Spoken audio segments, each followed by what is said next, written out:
last week. I won't go over it. Why Yochanan HaMatbil didn't recognize Yeshua. Obviously, he had changed because of severe physical leprosy, and his face was without form. Israel hid their faces from Mashiach because they were aghast. It was disgusting to look at what once was a face, but it no longer resembled a face. It was unrecognizable as a face. That's why we hid from him.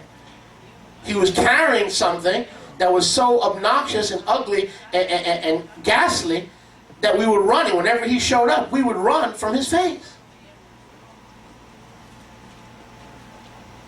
And even Yochanan HaMatbil, his own cousin, no longer recognized him. He said, "Are you the one who I mikvah'd, or should we look for another?" Let's continue. Matthew 11:6. And blessed is the one who will not be offended by me. What a strange statement. He says, tell Yochanan, the blind see, the lame walk. Was he doing these miracles when he was dead or when he was alive? He was already carrying their sicknesses. He was already carrying their diseases. And he was alive when he was carrying their sicknesses and carrying their diseases. He wasn't dead. The blind see, the lame walk, the lepers are cleansed, the deaf hear, the dead are raised up, the poor have the Besorah proclaimed to them and are acquitted. And now what a strange statement. Look at this. Blessed is he who is not offended in me. Well, what did he do to offend people? He opened the eyes of the blind, he healed the sick, he cleansed the leper. There's nothing offensive about that. What was he doing that was considered offensive? I'm just going to sit there while you answer me. Y'all look so quiet today, I'm just going to retire. I'm just going to wait for someone to tell me what was he doing that offended them? If somebody healed the blind, cured the sick, cleansed the leper, does anybody find that offensive, or do they find that victorious?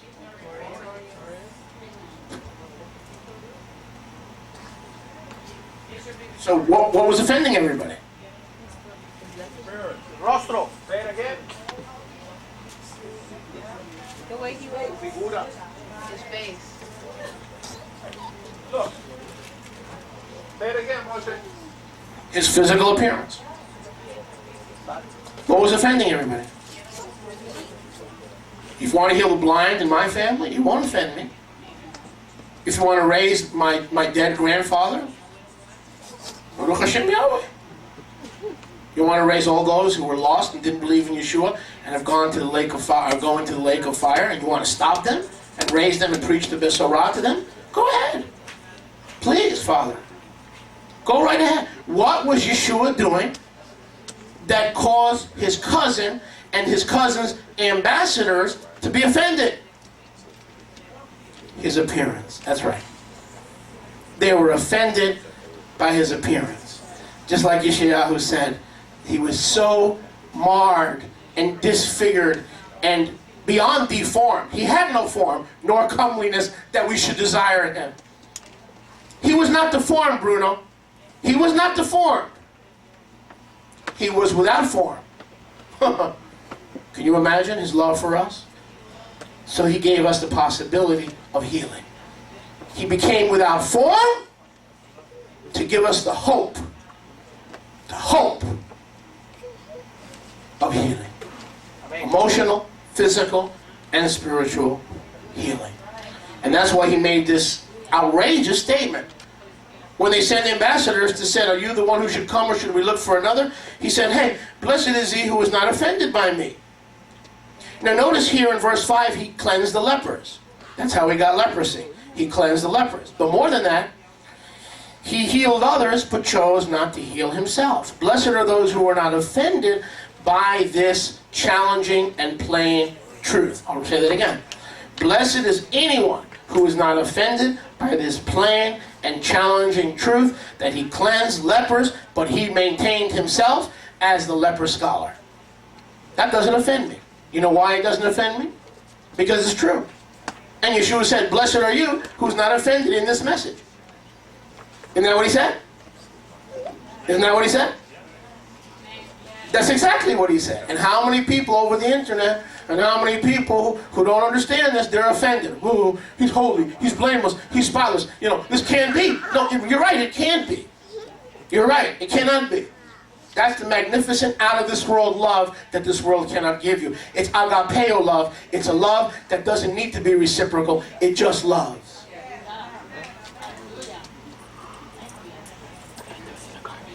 Baruch Hashem Yahweh.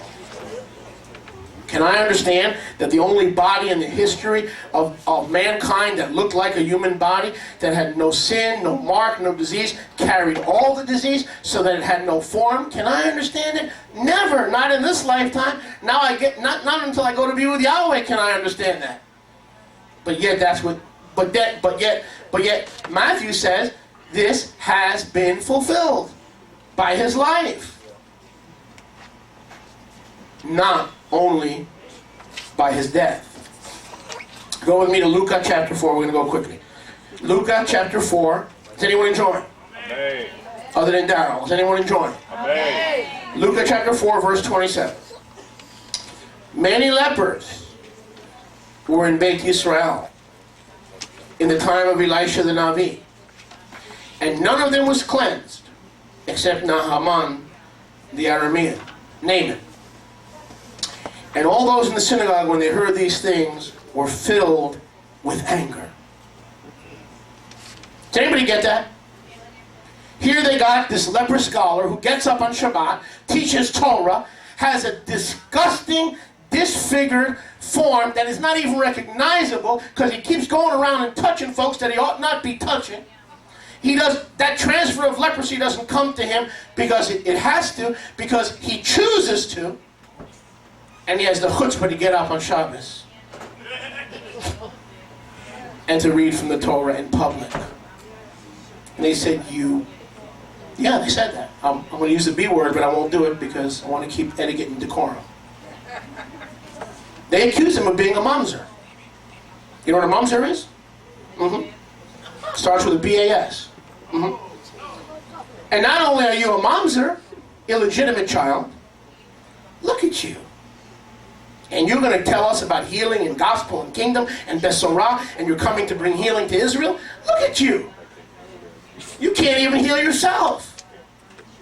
You're disgusting. You shouldn't even be touching that holy book. You have leprosy. That's a type of spiritual disease, spiritual sickness. And here you are touching the holy books of our fathers? This is very offensive, that a leper would get up in front of the congregation and be allowed to touch the Torah and read the Torah. Let me put it this way, child of Yahweh. If the real Yeshua walked into most congregations today, they would have angina. If the real Yeshua, who walked into that synagogue in Nazareth, walked into your last bishop's church, he'd have angina.